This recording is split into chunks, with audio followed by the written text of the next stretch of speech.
Hi வணக்கம். உங்கள் ஆனந்த கண்மணி. ஆனந்த நாவல் கீதம் சேனலை கேட்குறவங்க எல்லோரும் மறக்காமல் சப்ஸ்கிரைப் பண்ணிவிடுங்க. லைக் பண்ணுங்கள், கமெண்ட் பண்ணுங்கள், ஷேர் பண்ணுங்கள். வாங்க நாம் இப்போ கதை கேட்க போகலாமா? சுபலதாவின் நீரோடை தேடும் மான் போல, அத்தியாயம் 29. டவுனிற்குள் ஒரு கிளைச்சாலையில் ஜீப் திரும்ப காரும் திரும்பியது.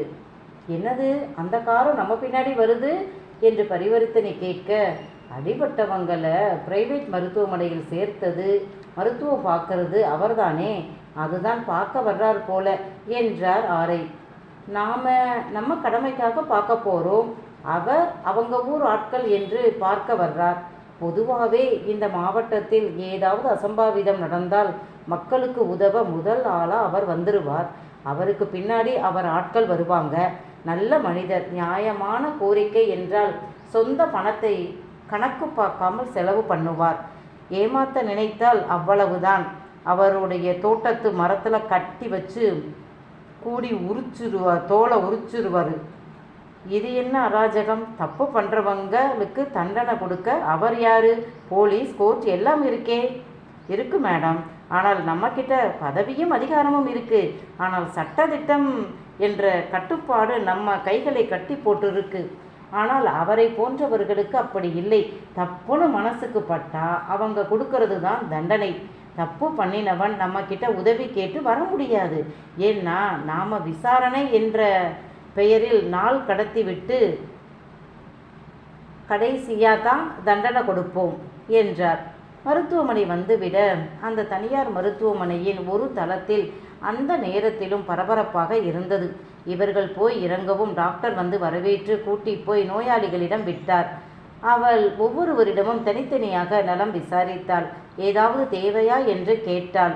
தீரன் தம்பியை பார்த்துக்குமா என்றார்கள் கோரஸாக.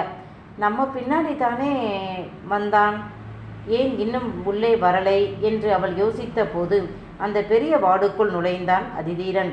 டாக்டர் ஓடிப்போய் கட்டி தழுவிக்கொண்டு பேசினார்.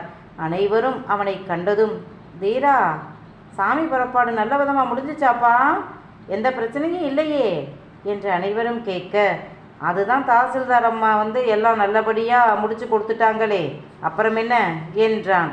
அப்படியா, ரொம்ப ரொம்ப சந்தோஷம்மா. தம்பியே சொல்லிருச்சுன்னா நீங்கள் நல்லா செஞ்சிருக்கீங்கன்னு அர்த்தம் என்றார் ஒருத்தர். அப்படியா, உங்கள் தம்பி என்ன அரசியல்வாதியா அதிகாரியா? அவர் சொன்னால் சரியாக இருக்கும்னு நம்புறீங்க என்று கோபமாக பரிவர்த்தனை கேட்க, மேடம், சார் இருக்கார், நீங்கள் என்ன இப்படி பேசுகிறீங்க என்று ஆரை பதறியபடி கேட்க, நாம் ஏன் பயப்படணும் சார், நாம் அதிகாரிகள், நம்மளை விட இவங்க அவரை நம்புறாங்க என்றதும், அம்மா கோவிச்சுக்காதீங்க, நீங்கள் அதிகாரி, உங்ககிட்ட அதிகாரம் எல்லாம் இருக்குது சரியா, பதவியுடைய பலம் இருக்குது. எங்கள் வரிப்பணத்தை எடுத்து தான் எங்களுக்கு நீங்கள் உதவி செய்கிறீங்க, அதுக்கு நீங்கள் சம்பளமும் வாங்கிக்கிறீங்க. ஆனால் எங்கள் தம்பி அப்படி இல்லையே, அது கஷ்டப்பட்டு ராத்திரி பகலாக உழைச்சி சம்பாதிச்ச காசை கஷ்டமுன்னு வந்தால் கண்ணுக்கு பார்க்காம செலவழிக்கும். விடியற் காலையில் நீங்கள் எங்களை பார்க்க வந்தது உங்கள் சந்தோஷம், ரொம்ப சந்தோஷம். ஏன்னா உங்கள் பதவியில் இருக்கிற பல பேர் அந்த பதவிக்கு உரிய கடமையை ஒழுங்காக செய்கிறதே இல்லை. ஒழுங்காக வேலை செய்யணும்னா லஞ்சம் கொடுக்கணும், அப்போ தான் அவங்க ஒழுங்காக வேலை செய்வாங்க. அரசாங்கம் அவங்களுக்கு கொடுக்குற சம்பளம் எதுக்கு தெரியுமா? 4-5 வருஷம் கோச்சிங் கிளாஸிற்கு பணம் கட்டி கஜினி முகமது மாதிரி படையெடுத்து ஒரு வழியாக பாஸ் ஆகி ஒரு வேலைக்கு அப்பாயின்மெண்ட் ஆர்டர் வாங்கும் வரை அவங்க கோச்சிங் கிளாஸுக்கு கொட்டி அழுதாங்களே, அந்த பணத்தை வட்டியும் முதலுமா தவணை முறையில் 58 வயசு வரை வாங்குறாங்க. ஏன்னா இன்றைய காலகட்டத்தில் அரசாங்க வேலைக்கு போக பயிற்சி கொடுக்கும் கோச்சிங் கிளாஸ் நடத்தும் பெரும் முதலாளிகள் அரசாங்கத்தின் கைக்கூலிகள். இவர்கள் வாங்கும் பணத்தில் அவர்களுக்கு கமிஷன் போகுது. இது எல்லாருக்குமே தெரியும். தெரிந்து என்ன பண்ணுறது? அப்படி லட்சக்கணக்கில் 4-5 வருஷம் பணத்தை கொட்டி அவனும் கஷ்டப்பட்டு படித்து வேலைக்கு வந்து எதுக்கு கொடுத்த பணத்தை வசூல் பண்ணத்தான். அரசாங்கம் அதற்குத்தான் சம்பளம் கொடுக்குது. ஆனால் அவர்கள் வேலையை செய்யணும் என்றால் நாம் லஞ்சம் கொடுத்தாதான் நமக்கு வேலை நடக்கும். ஆனால் எங்கள் தம்பி அப்படி இல்லையே, படித்தவன், திறமையானவன், நேர்மையானவன் என்றால் கூப்பிட்டு வேலை கொடுப்பாரே. அரசியல்வாதி 5 வருஷத்திற்கு ஒரு முறை ஓட்டு கேட்க காலப்பிடிப்பான், அப்புறம் தொகுதி பக்கமே வரமாட்டான். எங்கள் தம்பி எங்களுக்காக எதையும் செய்வாரே என்றார். அதிதீரன் டாக்டரிடம், அதிகமாக யாருக்கு அடிபட்டிருக்கு, ஏதாவது உதவி தேவையா என்று கேட்டுக்கொண்டு இருந்தான். இந்த பேச்சை அவன் கவனிக்கலை. ஆனால் பரிவர்த்தனை அதிதீரனிடம் ஒரு கண் வைத்தபடியே தான் கேட்டுக்கொண்டிருந்தாள். கடைசியா விடைபெற்று கிளம்பி வெளியே வரும்போது ஒரு திருப்பத்தில் அதிதீரன் மட்டும் போனை பார்த்தபடி நிற்க, சுற்றிலும் யாரும் இல்லை, இருவர் மட்டும்தான். சமூக சேவையெல்லாம் பலமா செய்கிறீங்க போல. அவளை அந்த மங்கலான வெளிச்சத்தில் பார்த்தவன், மடிதாங்க மனைவியும் இல்லை, தோளில் போட புள்ளையும் இல்லை, என்னை மறக்க தொழில் செய்கிறேன், வர்றதை கொஞ்சம் கொடுக்குறேன். என் பாட்டன் திருவள்ளுவன் வேற சொல்லிட்டு போயிருக்கான், இறைக்க இறைக்கத்தான் கேணியில் தண்ணி ஊறும்னு சொல்லிட்டான். சரி, நாமளும் இறைச்சி பார்ப்போம்னு பார்க்குறேன். ஊறுதா? ஊறுது. கொத்த வாய் அள்ளி குடிக்கத்தான் உரிமைப்பட்டவளை காணோம் என்றான். உரிமைப்பட்டவன்னு தோணி இருந்தா வாடின்னு கைப்பிடிச்சு இழுத்து போகணும். தானா எதுவும் கைக்கு கிடைச்சா அருமை புரியாது என்றவள் பட்டன இறங்கி போய்விட்டாள். அந்த அதிகாலை நேரத்தில் அவள் பேச்சு அவன் காத்திற்குள் வண்டாய் குடைந்தது. மறுநாள் காலை 10 மணி கோவிலுக்கு சாதம் வாங்க பெண்கள் கூடிவிட்டார்கள். முதல் நாள் கூட பிறந்த பெண்கள் போகலாம். இன்று எல்லாரும் அந்த வம்சத்தில் வாழ வந்த பெண்கள் மட்டுமே தான் போவார்கள். விசாலி பொறுமிக்கொண்டே போகலை. மேகலாவும் திவ்யாவும் போனார்கள். என்ன மேகலா, உன் மருமக நம்ம ஊருக்கே தாசில்தாராக வந்துட்டா, இன்னும் ஏன் கூட்டிக்கிட்டு வராமல் இருக்க? காப்பு இறக்கட்டம்னு இருக்கிறோம் அத்தாச்சி என்றார் திவ்யா. ஆமாம் ஆமாம், நல்ல காரியத்தை எப்போவுமே தள்ளி போடக்கூடாதுல்ல என்றார்கள். வேலாயுதம் அன்று மதியமே டவுன் வீட்டிற்கு சென்றவர் மகனுக்காக காத்திருந்தார். மேகலா காத்திருந்தார். இரவு வந்தவனிடம், தம்பி, பவியை எப்போ கூட்டிகிட்டு வர போகிறா? கூட்டிகிட்டு வரணும். அதுக்கு முன்னால் வீட்டில் தேவையில்லாமல் இருக்கிறதையெல்லாம் அப்புறப்படுத்தணும் என்றான்.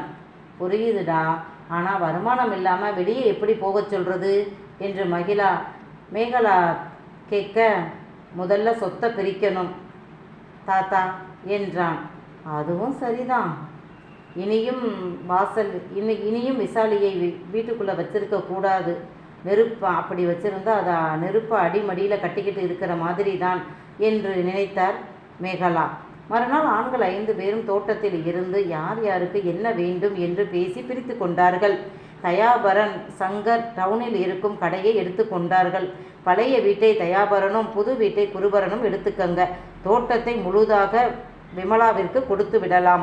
ஊரில் இருக்கும் மேலத்தெரு வீடும் கடை தெருவில் இருக்கும் அந்த 4 கடையும் விசாலிக்கு. அவள் பெயருக்கு கொடுக்காமல் யுகன் பெயரில் எழுதி வைத்து விடுங்கள் என்றான் அதிதீரன். மேலும் சில சொத்துக்களை, விவசாய நிலங்களை பிரித்து கொண்டார்கள். சொத்து விஷயத்தில் குருபரன் தயாபரன் அவரவர் மனைவி கிட்ட ஏற்கனவே கேட்டுவிட்டார்கள். குருபரன் தன் பங்கு சொத்தை அதிதீரன் பெயருக்கே எழுதிவிடலாம் என்றார். மாலதி இந்த வீட்டில் பிறந்த பெண். தயாபரன் ஏதாவது ஒரு சொத்தை மாலதிக்கு கொடுத்து விடணும், மீதியை சங்கர் பெயருக்கு மாத்து என்றார். அன்றே வீட்டில் அனைவரும் கூடி பேசினார்கள். அதிதீரன் வரலை.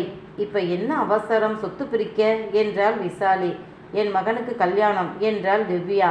சொத்தை பிரித்துவிட்டால் இந்த வீட்டிற்குள் உரிமையாக நுழைய முடியாது. என் வீடு என்று இறுக்கி கதவை மூடி விடுவார்கள். அதனால்தான் பெரும்பாலான பெண்கள் அம்மா வீடு அப்பா வீடு என்று சொல்வது. அண்ணனுக்கு என்று பங்கு பிரித்து கொடுத்து விட்டால் அப்புறம் அவர்கள் உரிமையா போக முடியாதே. போகலாம். வாயை மூடி கண்ணை மூடி கொடுப்பதை தின்னுட்டு நல்ல எண்ணத்தோடு இருந்தா அண்ணன் தம்பியும் வா அக்கா, வா தங்கச்சி அப்படின்னு வரவேற்பார்கள். இவர்கள்தான் உள்ளே நுழையும் போதே எதை ஆட்டைய போடலாம், எதை சுட்டுக்கிட்டு போகலாம் என்று பார்க்கிறார்களே. இவர்கள் கூட பரவாயில்லை. இன்னும் சிலர் வீட்டுக்குள் உள்ளவர்களுக்கு இடையே சிண்டு முடிந்துவிட்டு குடும்பத்தில் குழப்பத்தை உண்டு பண்ணி விடுகிறார்கள். சொத்து பிரிக்காதவரை ஏகபோகமாக அனுபவிக்கலாம். பிரித்துவிட்டால் உனக்கு இதுதான் ஒதுங்கிக்கொள் என்று சொல்லிவிடுவார்கள் என்றுதான் விமலா மகளை சாக்கு வைத்து இத்தனை வருடங்கள் ஏமாற்றினாள். இதோ விமலா மகளால் தான் அவள் இந்த வீட்டில் இருந்து ஓரம் கட்டப்படுகிறாள். இது விசாலிக்கு நன்றாக புரிந்தது. ஆனாலும் அவளால் இப்போ ஒன்றும் செய்ய முடியவில்லை. அவள் இப்படித்தான் செய்வாள் என்று எதிர்பார்த்தார்கள். அதே மாதிரி அந்த மேல தெருவில் உள்ள பழைய கால ஓட்டு வீட்டையும் 4 கடைகளையும் கொடுத்து ஏமாற்றி விட்டதாக புலம்பினாள். யாருமே கண்டுக்கலை. மருதாயி பாட்டி பவி திரும்ப இந்த ஊருக்கே தாசதாரா வந்துவிட்டாள். கணவனோடு சேரப்போகிறாள் என்றதும் படுக்கையில் இருந்த தாத்தா கூட எழுந்து விட்டார். பேரனின் வாழ்க்கை மகளால் இப்படி ஆகிவிட்டது என்ற வருத்தம் தான் அவரை படுக்கையில் தள்ளியது. இப்போது பேரன் வாழ்வு சீரோடும் சிறப்போடும் திரும்ப தலைக்கும் என்றதும் பழைய தெம்பு வந்தது. விசாலி, உனக்கு கொடுத்த வீட்டுக்கு உன்னோடதை எடுத்துக்கிட்டு கிளம்பு என்றார். அது எப்படி? என்னை மட்டும் ஏன் வெளியே போகச் சொல்றீங்க? அண்ணன்கள் 2 பேரும் இதே வீட்டில் இருக்கும்போது நான் மட்டும் ஏன் தனியாக போகணும்? நானும் இங்கே தான் இருப்பேன் என்றாள் விசாலி. நாங்கள் எங்கள் சொத்தை மகன்களுக்கு கொடுத்துட்டோம். எங்கள் கையில் இனி எந்த வருமானமும் இல்லை. அதனால் நாங்களே மருமகள் தயவில் தான் இருக்க போகிறோம். எங்ககிட்ட வருமானம் இல்லாதப்ப உனக்கும் உன் குடும்பத்துக்கும் யார் செலவு பண்ணுறது? சங்கர் முடியாதுன்னு சொல்லிட்டான். இந்த 4-5 வருஷமாக அவன்தான் செலவு செய்தான். இனி முடியாதுன்னு சொல்லிட்டான். நீ இந்த வீட்டை காலி பண்ணிட்டு போய்த்தான் ஆகணும். என் மகனுக்கு கல்யாணம் பண்ணணும். நாளைக்கே நீ வெளியே போய்விடு என்று சொல்லிவிட்டாள் திவ்யா. யுவன் அம்மா அப்பாவை திட்டினான். இன்னும் எத்தனை நாளைக்கு நீங்கள் அவங்களுக்கு பாரமாக இருக்க போகிறீங்க? என்னோட படிப்பு செலவை அதிதீரன் மச்சான் ஏற்றுக்கிட்டாங்க. சாப்பாட்டுக்கு 4 கடை வருமானம் வருது. அது பத்தாதா உங்களுக்கு என்று சத்தம் போட்டு அவர்களின் பொருட்களை எடுத்துக்கொண்டு வீட்டை விட்டு கிளம்பினான் யுவன். அவன் சிறு வயதிலிருந்து அதிதீரனை பார்த்து வளர்ந்தவன். அவனுடைய ரோல் மாடல் அவன் மச்சான் தான். அதனால் அவன் யாருடைய சொத்துக்கும் ஆசைப்படலை. அம்மா, உங்களை மாதிரி இந்த வீட்டில் பிறந்த பெண் தானே மாலதி அத்தாச்சி. தயா மாமாவும் சங்கர் மச்சானும் ஒரு சொத்து மாலதி அத்தாச்சிக்கு கொடுத்த போது கூட வேண்டாம், எல்லா சீரும் நிறைவாக செய்கிறீங்க, எனக்கு உங்கள் உறவும் உரிமையும் போதும், சொத்து வேண்டாம்னு மாலதி அத்தாச்சியும் அந்த அண்ணனும் சொன்னாங்க தானே. உங்களுக்கு ஏன் அந்த புத்தி வரமாட்டேங்குது என்று கேட்க, மாலதி புருஷன் தொழில் பண்ணுறான், கை நிறைய சம்பாதிக்கிறான், அவளுக்கு பணம் காசு தேவையில்லை. நாளைக்கே தொழிலில் ஒரு நஷ்டம் வந்தால் கைதூக்கி விட 2 அண்ணன்கள் இருக்கானுங்க. அதுதான் அவள் தெனாவட்டா இருக்கிறா. எனக்கு கட்டினவனும் சரியில்லை, பெத்த மகளும் சரியில்லை, காதலிச்சு வீட்டை விட்டு ஓடி போனவ சும்மா போகக்கூடாது. என் வீட்டில் இருந்த நகையெல்லாம் வலிச்சு தொடச்சி எடுத்துக்கிட்டு போயிட்டா. என் காது கழுத்தில் கிடந்ததை கூட எடுத்துக்கிட்டு போயிட்டா. இப்போ நான் என்ன பண்ணுறது சொல்லு? உருவின கோலமாக இருக்கிறேன் என்று விசாலி மூக்கை உறிஞ்ச, விடுமா, நான் சம்பாதிச்சு உனக்கு வாங்கி தாரேன் என்றான் யுகன். விசாலி மனம் உருகி போனார். இதுவரை அவரிடம் யாரும் இப்படி சொன்னதே இல்லை. என்னதான் அண்ணன்கள் செய்தாலும் தானாக செய்ய மாட்டார்கள். இவள்தான் ஏதாவது பிளான் பண்ணி ட்ராமா போட்டு வாங்குவாள். மருதாயி கிட்ட இவளோட பருப்பு வேகாது, செல்லுபடியே ஆகாது. அதனால்தான் முதல் முறை தருவானா மாட்டானா என்றெல்லாம் தோன்றலை. உனக்கு தர்றேமா என்ற அந்த வார்த்தை விசாலியை ரொம்ப சந்தோஷப்படுத்தியது. உனக்கு நான் இருக்கேன் என்ற அந்த ஆறுதல் வார்த்தை பலம். சாஞ்சிக்க தோல் இல்லாமல் தான் பல பெண்கள் அண்ணன் தம்பி குடும்பத்தில் 1000 கலகம் பண்ணி தனக்கு வேண்டிய காரியத்தை சாதித்து கொள்கிறார்கள்.